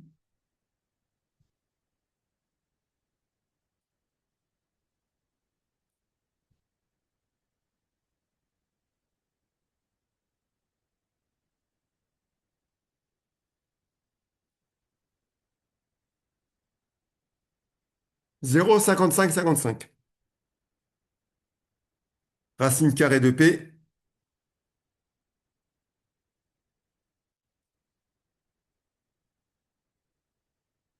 égale, je vais faire mon calcul juste au-dessus,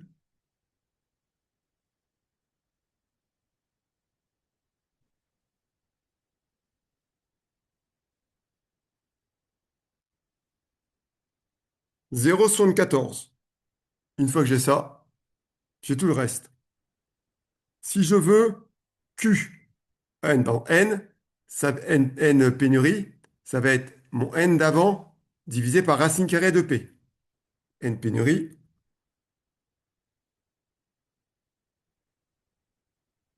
égale le N d'avant, on avait trouvé N égale 10, je vous remontre de mémoire. On avait trouvé N égale 10 ici. Donc ça va être 10 divisé par 0,74. 5. Donc c'est égal à... On va passer maintenant 13 commandes. Quantité optimale. Quantité avec pénurie, pardon.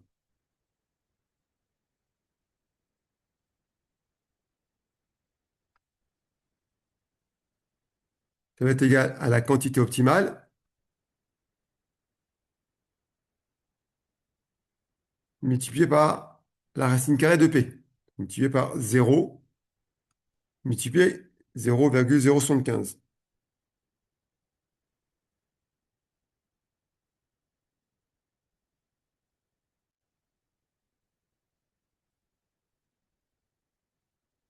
Nous, on avait une quantité optimale qui était de... On a mis où ça? On avait mis où la quantité optimale? 1000 produits. Donc ça va être 1000 égale 1000 multiplié par 0,74. On aurait pu trouver autrement où la demande divisé par NP. La demande, c'était 10 000.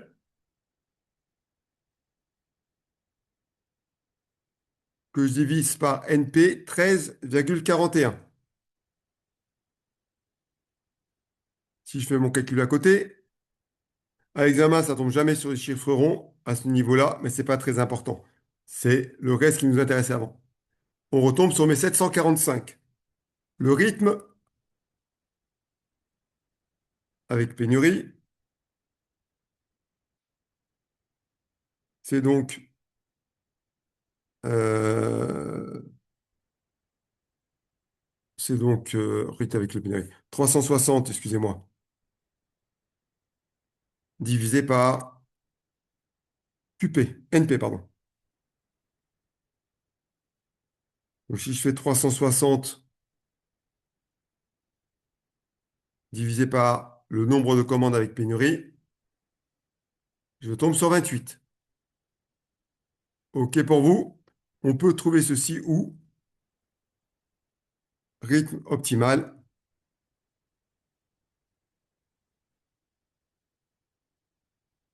multiplié par racine carrée de P.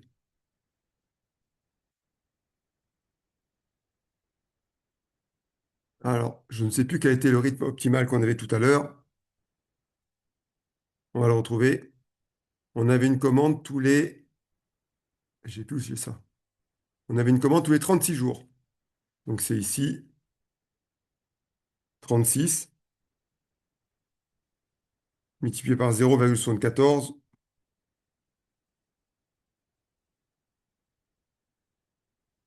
Et si j'ai mon calcul,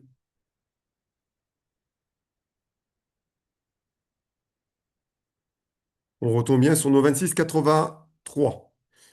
De l'autre côté, voilà la pénurie. La pénurie est un peu plus complexe pour nous. Vous, ce que vous devez connaître, c'est le coût de possession, le coût de passation. Ce que vous devez connaître, c'est que Wilson a démontré que possession égale passation quand on est dans l'optimal. Ce que vous devez connaître, c'est quoi d'autre? Que pour utiliser Wilson, il faut que toutes les conditions qu'on a marquées, que j'ai marquées en rouge, soient là. Si une des conditions n'est pas là, on ne peut pas faire. D'accord? Que calculer la pénurie est très complexe, parce que ça tient compte de perte de clients potentiels et tout ceci, c'est quelque chose qui est quasiment impossible à calculer sans avoir déjà connu cette situation. Donc voilà ce que je devais vous dire. Je vais sauvegarder. Avez-vous des questions?